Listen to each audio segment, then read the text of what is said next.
nicotine? Mm-hmm. Do you vape still? No, like on and off here and there. I see you every once in a while. Yeah. Yeah, but I gotta quit, man. It's just a habit I picked up after drinking.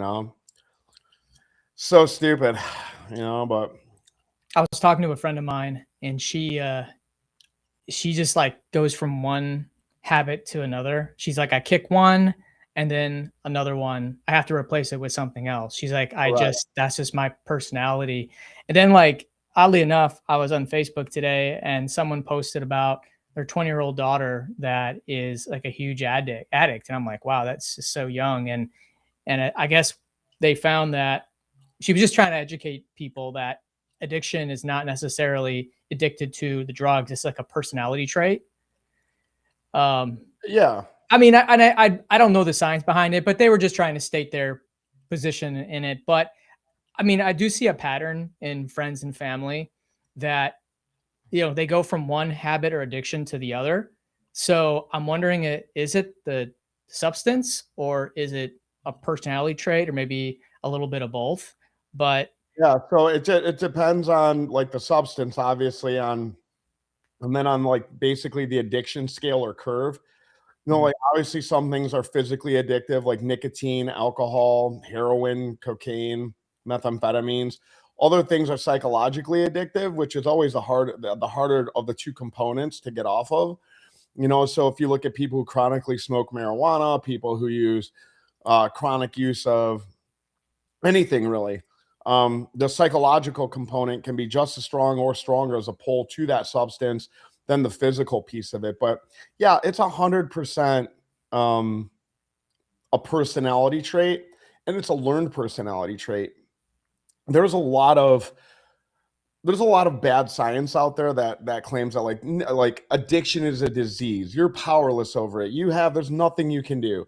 And there's so much science in the face of that, but this all came from Alcoholics Anonymous, the 12-step program, because the pathway to like harm reduction is like quitting it and then putting something in its place, like Alcoholics Anonymous or Narcotics Anonymous. And also in this idea of like faith or giving yourself to a higher power, is sort of like the replacement for a lot of alcoholics and addicts for that habit, right? They have a place to go. If you went to the bar, if you went to the liquor store, then now you go to Alcoholics Anonymous, you create a tribe there. I mean, it is probably the easiest pathway to for complete harm reduction, rather than like trying to go through a very deep psychological reset. Obviously, cognitive behavioral therapy. There's other, drugs, serotonin reuptake inhibitors, Wellbutrin, Chantix, things like this. Yeah. That lower the depression threshold, to sort of help you get through that. And then it's just like, you know what I mean? It's like really throwing a lot of things that, again, like there's science behind it, there's studies behind it. Don't get me wrong, but everybody is different, and your level of like depression, like. For me, it's like always like exercise, like water, like vitamins, like, but I'm that type of personality, and I've been working on it for years. That's like, yeah, I have an addictive personality in my current, state, as it were. But yeah, I don't think there's any really hard, fast rules as far as harm reduction, but then you have to ask yourself, it's like, what level of protocol? Yeah, I see, buddy. Yeah, I'm on a call right now, pal. Yeah. What level of harm reduction do you want to go through, right? Like, do you want to go to cognitive behavioral therapy, read a bunch of books, do a bunch of things, go through a bunch of rehab, simply so you can rewire your brain to have a different relationship with alcohol? Like, at the end of the day, it's just like, man, like, so you can have a couple glasses of wine at dinner, not be a full-blown alcoholic. And that the efficacy of that is extremely rare. It's like such a small few of people, and Malcolm Gladwell wrote about this, that there was a really small group of people called chippers when it came to smoking that could smoke socially, because there's all these things that come into how you became a smoker, how you became a drinker, identity, things of that nature. Was there somebody in your past that was cool? And then social circles and all these things. And it's just like, well, do you really want to go through all that just so you can self-identify as or become this type of person that doesn't have an addictive personality, where it's just like, if the, you know, the circumstances pushed you into being this addict, you know what I mean? Then it's just like, well, you can work through those behavioral traits to become a better person. You know, that's the goal. But, you know, it's to be a social smoker or a social drinker, or, you know, only smoke crack cocaine once in a while. It seems kind of like a silly endeavor, you know? Yeah. So I went to my doctor's last week, and he told me something kind of interesting, that like use of antidepressants and opioids actually lowers your testosterone, Oh, and yeah. it'll give you that bump that you need to maybe get through your day or whatever, but the long-term effects are pretty drastic. And obviously I don't do that, but when I was learning, because I have naturally, low testosterone, something that I get treated for, but I couldn't believe that. And now it kind of makes sense a lot, because some of my friends that unfortunately are addicted, I wouldn't say good friends, but some of them that are struggling or battling, some of these things, on a regular basis, I see this. I kind of understand what's going on, and it's like the science kind of comes into play a little bit. But yeah, I mean, if you're like, I mean, Kevin and I are not doctors, but I will say, a good like hormone doctor, or someone that handles that stuff. It's always good to get some blood work done and just see what's going on with yourself. If you're like really tired, your brain fog, like once you hit like your late 30s, early 40s, like things just, you need maintenance. And I've really kind of took a step back and focused on my mental health and my well-being, and found out a lot of things, eating more vitamins, um, different workout routines, things like that. But it's so important. If you guys want to reach that next level, you need to be well, mentally and physically. Oh yeah, man. In fact, I just shared believe it or not, the Trump just signed an executive order. I'm not sure if he gave FDA approval or just created a pathway for ibogaine research, which is a powerful psychedelic. And there's been a lot of traction gain in this area of research as it pertains to psilocybin, MDMA, ketamine. If you've ever heard me talk for 5 minutes, I bring up ketamine therapy as I've personally participated in. But what a lot of these substances do is they rewire your neural pathways, and they do play. They have an impact on opioid receptors, and ibogaine specifically has showed an impact on pathways as it retains to opioid receptors, and have like an 80 to 90% success rate in reducing opioid withdrawal symptoms, as well as the psychotropic effects, sort of gaining insight. It's like, sometimes it's like a fast pass lane, if you will, in the area of cognitive behavioral therapy.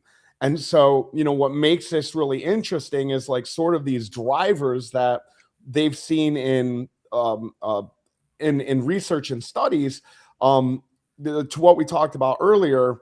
These sort of habitual things or traumatic experiences or ways that you were raised have such a play in that personality trait that leads to addiction, that obviously in line with cognitive behavioral therapy, which it's so important. Like, I mean, I'm like, everybody needs therapy, in my opinion, right? But it really is in coordination with, obviously clinical. This isn't something you can go and do ayahuasca ceremonies and all this sort of thing, 4 or 5 day retreats. A clinical psychologist, child psychologist, Gabor Mate is a guy I follow. Tim Ferriss talks a lot about this. Obviously, Joe Rogan, he was the catalyst, I guess Trump had it like overnight. Like Joe Rogan and him had a phone conversation, and Joe Rogan was like Ibogaine, and obviously Trump has a part of his platform has been the reduction of fentanyl in this country and the opioid crisis that's happening in this country, and so goes like the headline was basically like, Joe called him up and was like, hey, explained Ibogaine to him, and then Trump just goes, what do you need, FDA approval? 2 days later, he's signing an executive order to have stick, because all of this stuff has been being researched in Europe and in South America, and there's just a lot of interesting studies. But like everything else in this country, which I love, I do, but big pharma has their thumb on the practices that happen in this country when it comes to mental health. And to your comment earlier about SSRIs, antidepressants, this idea of like chemical imbalance is this. It's a marketing tool, flooding the brain with low dose testosterone. There is no long-term studies. When they started applying this to the market in the mid 80s, they were just giving people this shit. My mom like really suffered with mental health issues, and the reality of it is what she probably needed was therapy, some good exercise, our diet. This is why ketogenic diet, carnivore diet, repression of autoimmune diseases, like a lot of these, Crohn's disease and a lot of this stuff that, there's a lot of effect in as far as the neurology of these diseases go. And it turns out the food that we're eating, the processed bullshit, like has a really strong effect on our neurological pathways. Yeah. And it's just, 1 in 6 Americans are on SSRIs and antidepressants. And in my estimation, it's as big of a problem as the opioid crisis in this country, because these mental health and antidepressant issues lead to Alzheimer's, dementia, all of these cognitive impairment diseases that are affecting us in mass, our aging population. And then, oh my God, and then the addiction to the screens and all the mental illness happening in our youth that we've never seen before. And it's a real crisis in this country. Well, one thing that's important, and why this could relate to the water sport industry, actually I know it does, is a lot of our industry, unfortunately, we have issues with addiction, opiate abuse, marijuana, and if you're a captain or a crew member, you just can't do it. And the question is like, well, how do you get off this stuff? How do you live a more natural life? And what can you do to kind of fulfill what you're losing? And I mean, what we're just talking about right now, get blood work, see a doctor, come up with a plan to kind of move yourself off this stuff. Because if you're trying to scale your business, grow your business, and you're still abusing these things and you're having these struggles, you're going to reach a ceiling quick. And any big relapse, it's going to be really hard to get to that next level. And I've spoke to so many operators who have got themselves off it and went to a more natural life. Some of them kind of were forced to because they got married and had kids, and it was like they couldn't just fuck around anymore. They had no choice. They had to get it together. It's a real problem. I bet you if there was a study ran on this industry, the amount of people that could be diagnosed with alcoholism, and I mean bad, not good, man. I don't know a single captain or a single business owner. I mean, my God, dude, like when we would go to happy hour in Key West, it was every single water sport guy, man. And don't get me wrong, some of us were better than, me, but my history is no secret, man. I was running 14, 16 hours a day. I mean, God, man, for so long, dude, even like right up until my heart went pop. You know what I mean? How much of it do you think is the environment? What's that? How much of you think like addiction and abuse is the environment you're in? I think it's 90% of it. I agree, because here's the thing, Kevin. I look at who I talk to on a regular basis. Obviously, you're there. I'm not going to mention all my names of people, but all the people that I talk to on a weekly, daily basis, they're men with families, successful businesses, yes, they might have something here and there. They're not heavy drinkers. They take good care of their employees. They're well educated, maybe not college educated, but they're just educated and can have educated conversations. Like the environment that I put myself in doesn't make me prone to these things. If all of my friends were abusing opioids and every time I hung out with them, they were heavy drinking, yeah, there might be a day where I'm not doing well. And I sit next to them like, oh, hey, Greg, here, take this to take the edge off. I might do it. Right. And that is just so bad. Instead, your friend should be, hey, you're having a bad day. Let's go for a run. Let's go fishing. Let's, have a talk about it. Let's figure it out. And I think that's the biggest difference is as you get older. And there is a influencer that posted the other day about the difference between how his 30s were compared to his 40s. And he's like, when I was 30s, I was drinking, I was staying out late, I was trying a lot of things, I was taking big risk, I was neglecting my family and my friends who wanted to help me, and I just was like a maverick. And then he talked about his 40s where he's married, he has kids, he's grounded, he wants to surround himself with successful people, he wants to be motivated, inspired. Like that is so important. Like that's when you're going to start seeing you elevate, when you start changing your friend group, hiring employees that are doing the right thing and taking care of themselves. It's good for company culture too. Yeah. You have one person that's a not taking care of themselves and abusing alcohol, and that just gets spread throughout the entire company. Yeah, man, because this environment's so stressful, man. You know what I mean? It really is. And, I'll be the first to admit that, there was nothing like Alphonse and I, my partner, were talking about it. I was like, man, there was nothing as felt as good as a bunch of beers on the docks after a 12, 14-hour day, man. I'm out there parasailing. And then when I came to be a business owner, I never had anybody like that anymore. So it turned out it was just me in my truck doing gas runs, drinking 6 Elysian Fields in an hour or 2 hours, and then, having another 6 on my way home from work. And it's just like, you find out real fast that it was a fun happy hour type thing. It was just like, oh man, I'm an alcoholic. Like, look at that, and absolutely, like my crew didn't drink like that. And since I've gotten sober and, I kind of like passed that on down to my partners. He got sober. Ilya's never had an addictive. He's never been like that. He could just have one drink or no drinks and, call it a day. He's not wired like that. But in this industry, most of us are. And if like, your culture is taking your whole staff out to the bar and having a bunch of drinks, and that's happening 4, 5, 6, 7 nights a week because you're running and gunning, then those are the people you're going to attract. Those are the people you're going to hire. And then maybe you hire somebody that's like a 7 and 8 that can, still come in half hungover, get the job done. But then you hire that 4 or 5 who's like going to be late, who's not going to show up, who's going to be grouchy, who's going to be a toxic person as a part of your company culture.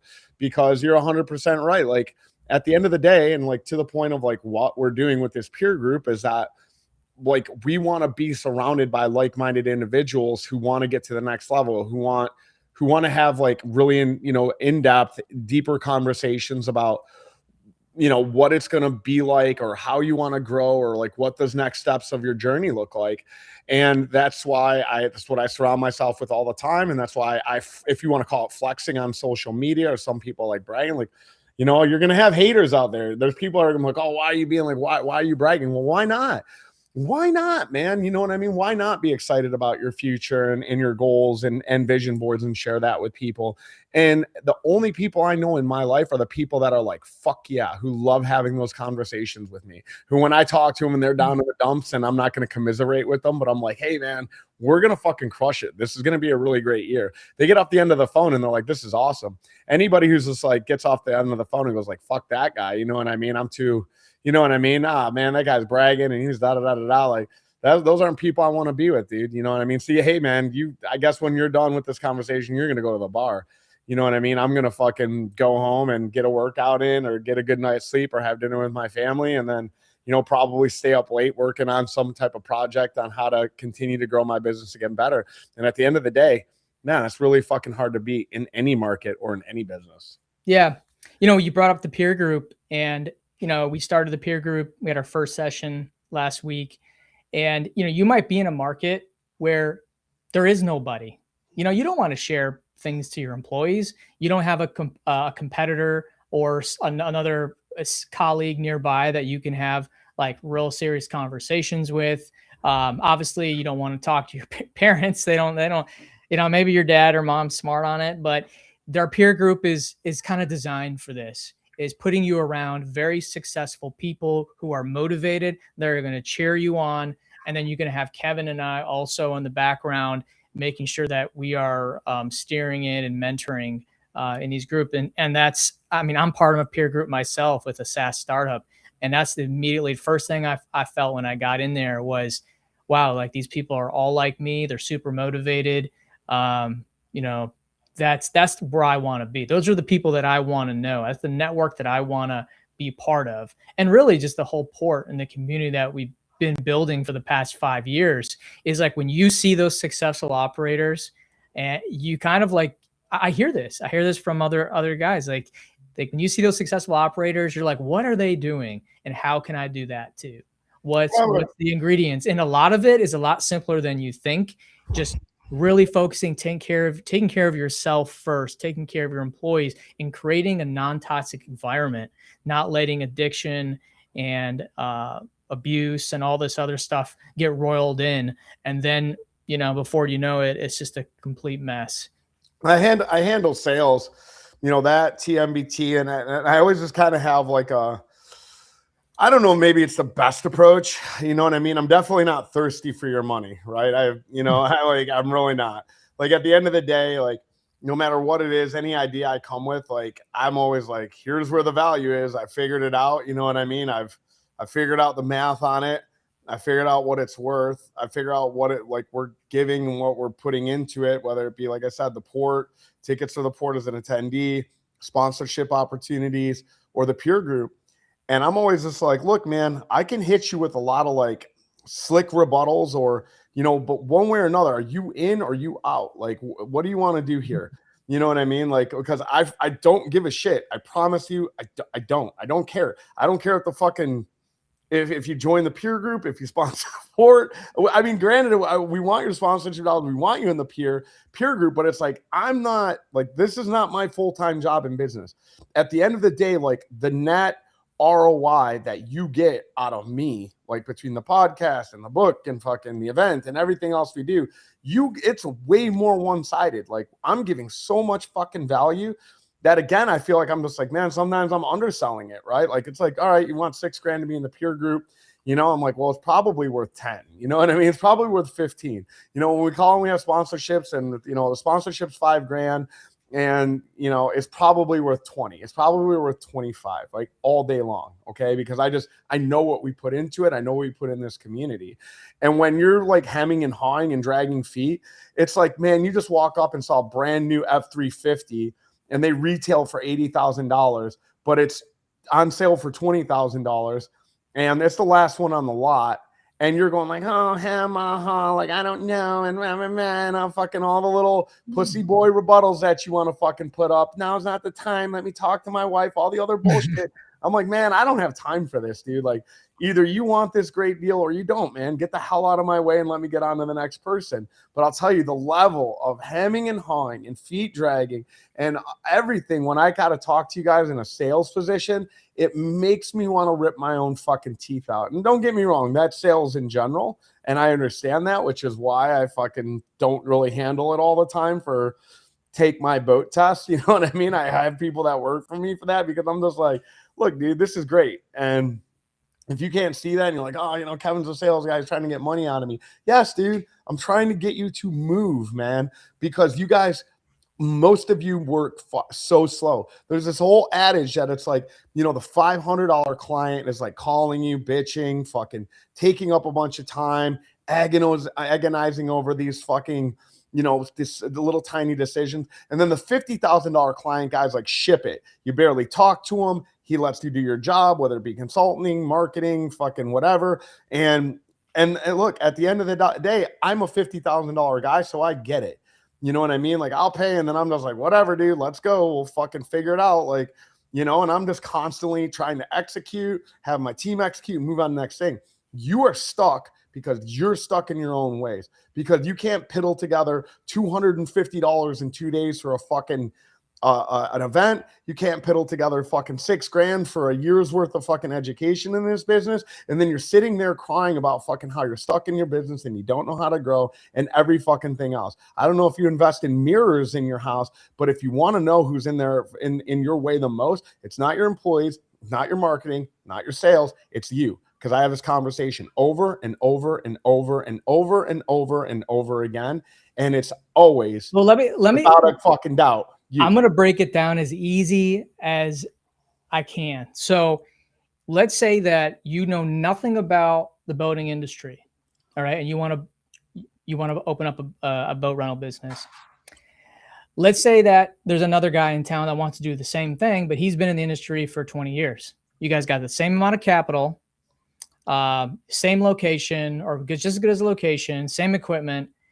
I'll make a bet, and I would do this bet all day, that the guy with 20 years of experience is going to grow a hell of a lot faster.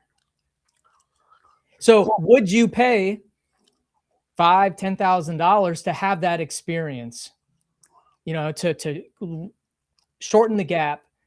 You would. Most people would do that. And honestly, like, that's the argument that I make with people. And, you know, we have the group, we have so many educational resources, the books, and it's all there. A lot of the stuff is free or very inexpensive, but regardless of coaching and all that, the fact of the matter is that education will make you move faster.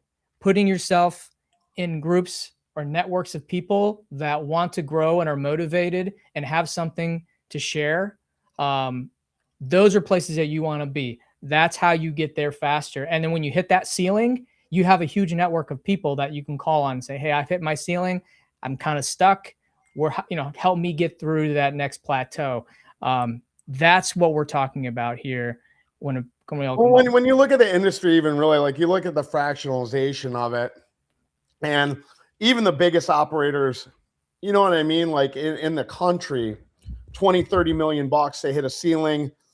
And then it's you know what I mean? You're not seeing people doing like, oh, you know, reporting back, like we did 10 million this year and we did 15 million the next year. We did 25. Like, this is very hard business to scale.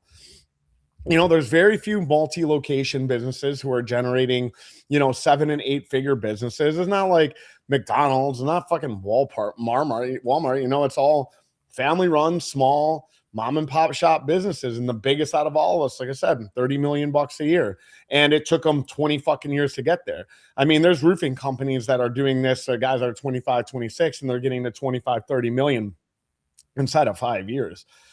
I mean, I can name all of the fucking businesses that, you know, guys who own 10, 15 car washes, guys who own 100 short-term rentals. I mean, the reason that this business is like so hard to do is because it's mostly owner operated. And the guys that have been in this business for a long time are legacy business owners. They pass it down to their kids who, you know what I mean, just basically took shit from their playbook. It's not like, oh man, my son's a Harvard MBA and I'm fucking leaving him a $20 million business and we're going to figure out how to take it to the moon, multi-market, multi-location. Well, we talked about this yesterday about we're selling commodity businesses. No matter, I understand some of you guys got brands, but at the end of the day, these are all commodity business: parasailing, boat rentals, boat tours.